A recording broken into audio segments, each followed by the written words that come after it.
Yo, everyday superpower signing in, the place where you learn about body language, which is what we're going to talk on today. Human dynamics, the engagement of people, correct communication, game, relationships, everything in between. Two links down in the description. One of them will link you to my catalogue of body language, where I'll teach you how to learn the A to Z of reading people through their own subconscious behaviours. Second to that, I'm going to teach you how to learn how to date and attract in an appropriate manner. We'll watch first dates for the very first time.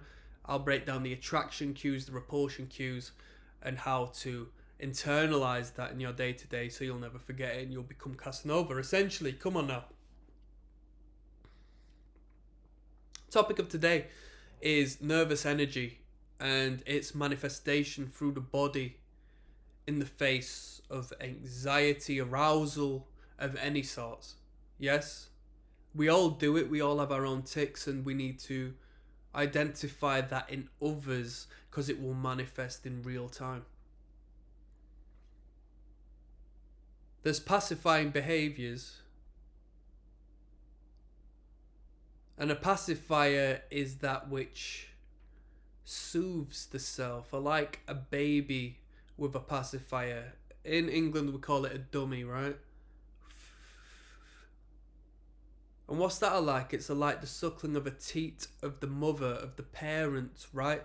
Because it brings the child's biological state into one of comfort, because like the animal we are, it connects us to our nature.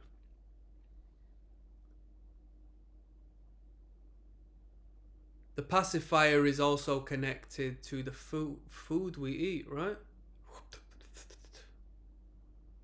Which is the parallel to the literal pacifying behavior of the suckling of the teat. The lips, covered in nerve endings, send positive, feel-good, stress-relieving endorphins to the brain in the face of potential threats. So when somebody says, sorry, what? What we see is the lip pacifying oneself by touching them nerve endings, such as the tongue rubbing the inside of the cheeks, such as the brushing of the hair of a woman, regressing oneself to an easier time, to that childhood state. Sudden jerky movements,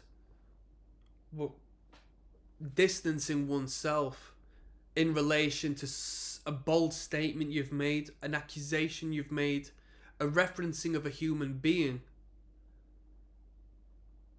is direct to how they feel, but their body reacts in real time and jerks in an honest manner, as opposed to their verbal, which will tell you they're different, quite possibly.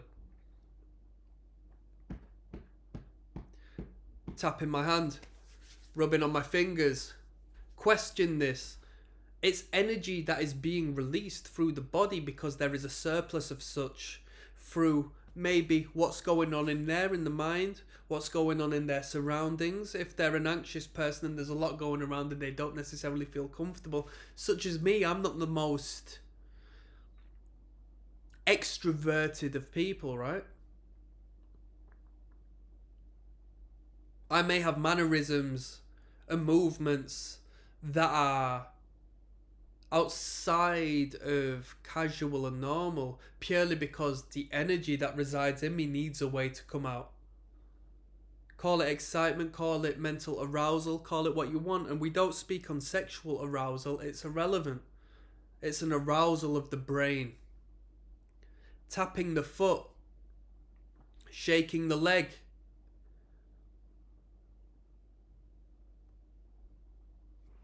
itching, moving the hand across, rubbing oneself. It's all expression of energy, because to create movement burns energy. When we talk about calories, calories are energy, and we burn calories by doing what? By moving more. You get where I'm coming from? So when you see movement, pay consideration to the fact that this is an expulsion of energy. Why is that energy being manifested, and what has created that energy? What external influence, if not internal influence, has created that? When you see somebody thinking to themselves, they have a glazed over expression, they are internalizing because they are not in the outside world.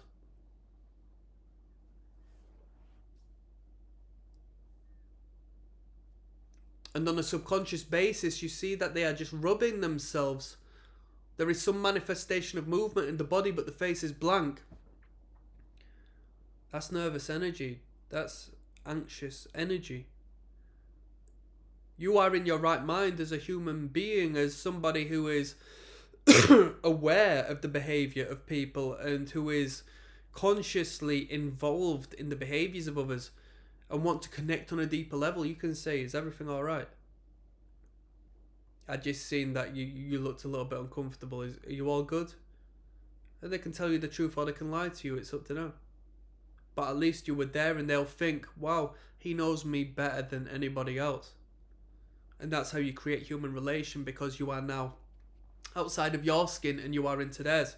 So we don't speak on this as a means to read people and to contort them to our will. That's not what we're doing. What we're doing is we're understanding them so we can engage more thoroughly and create better relationships and understand them, who they are, so they can reflect that understanding to us, because they start to care and they start to understand.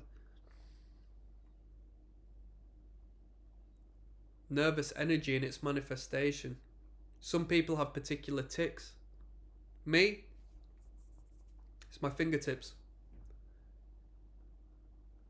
It's my fingertips. I rub my fingertips. Initially it was my lips. When I was younger, I'd pick on my lips, right? As I grew older, it became unsightly. It wasn't something to do as a grown adult, as a mature person. So it continued on, but it just existed elsewhere, such as the addict who is addicted to one substance and once given that up finds an alternate for the release of that energy, for the release of that pacifying conundrum. It makes complete sense, because once the void has been created, something needs to fill that void, and what does is, maybe sometimes outside of our awareness.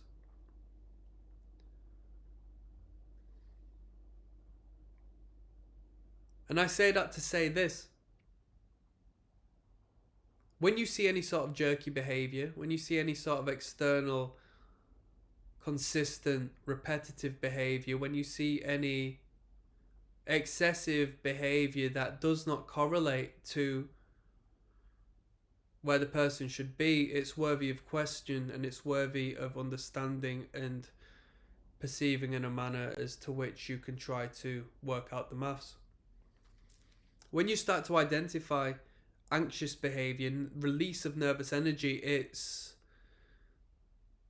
starts to become one of the more simple, blanket understandings one can have. As we know, we have comfortable and uncomfortable body language. We have closed and open body language. We can simplify the minute detail into the larger macro sort of perspective. Does it fall into this camp or that camp? Are they nervous or are they not? Are they anxious or are they not? And when you identify it as anxious behavior, when you identify it as nervous behavior, when you identify it as pacifying behavior, you've got 75% of the understanding, 80% of the understanding. From there, you dial in and you try to find out why, and you look at the context, you look at the congruence to what they're saying, and you look at everything in between. All right, so that's some game on this one. Click like and subscribe. I'm signing out, people. Peace.